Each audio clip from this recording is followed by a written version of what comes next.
இன்றே டவுன்லோட் செய்து உங்கள் ஃபேவரட் ஷோக்களை என்ஜாய் பண்ணுங்க. எங்க கிட்ட வந்து இந்த கிணத்து தண்ணி ரொம்ப உப்பா இருக்கு, ஏதாவது பண்ணுங்கம்மான்னு இந்த ஊர்க்காரங்க சொன்னாங்க. அப்போ நாங்க வந்து இதுல நெல்லிப்பட்டை, வெட்டி வேறு, அப்புறம் சில மூலிகைகள்லாம் போட்டா தண்ணியில இருக்கிற உப்பெல்லாம் எடுத்துருவோன்னு அதத்தான் நாங்க பண்ணோம்.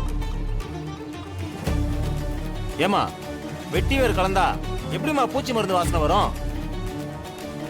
ஐயா, நாங்க பூச்சி மருந்தெல்லாம் கலக்கல. நிச்சயமா இதுல நாங்க பூச்சி மருந்தெல்லாம் கலக்கவே இல்லைங்கய்யா. எது? பூச்சி மருந்து கலக்கலையா? அப்புறம் எப்படி தண்ணியில பூச்சி மருந்து வாசனை வருது? அத குடிச்சிட்டு 4 பேரு சீரியஸான நிலைமையில ஹாஸ்பிடல்ல சேர்ந்திருக்காங்க. அதெல்லாம் என்ன கட்டுக்கதையா? இங்க பாருங்க, நாங்க நல்லது நினைச்சுதான் இந்த கிணத்து தண்ணிய நல்ல தண்ணியா குடிக்கிற மாதிரி மாத்துறதுக்காக தான் இப்படி பண்ணோம். இவ்ளோ மக்கள் பயன்படுத்துற இந்த கிணத்து தண்ணியில யாராவது பூச்சி மருந்து கலப்பாங்களா? அதுவும் இந்த ஊருக்கு ஓட்டு கேட்க வரும்போது இந்த மாதிரி கேவலமான வேலையை பண்ணுவாங்களா? இன்ஸ்பெக்டர், இவங்க நெல்லிப்பட்டை போட்டாங்களோ இல்ல வேற எதையும் போட்டாங்களோ தெரியாது, ஆனா தண்ணியில பூச்சி மருந்து வாசனை வருது.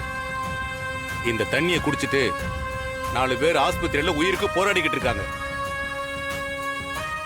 அதனால இவங்க மேல நடவடிக்கை எடுக்கணும். ஆமா சார், எங்க ஊர் மக்களுக்காக நான் கம்ப்ளைண்ட் கொடுக்கறேன். இவள முதல்ல அரெஸ்ட் பண்ணுங்க சார்.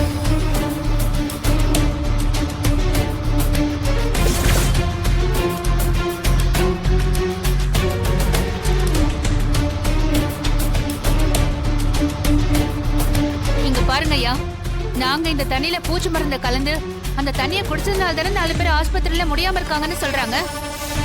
சரி, ஒரு பிரச்சனையும் இல்ல. இந்த கிணத்து தண்ணிய இப்ப நான் குடிச்சு பாக்குறேன்.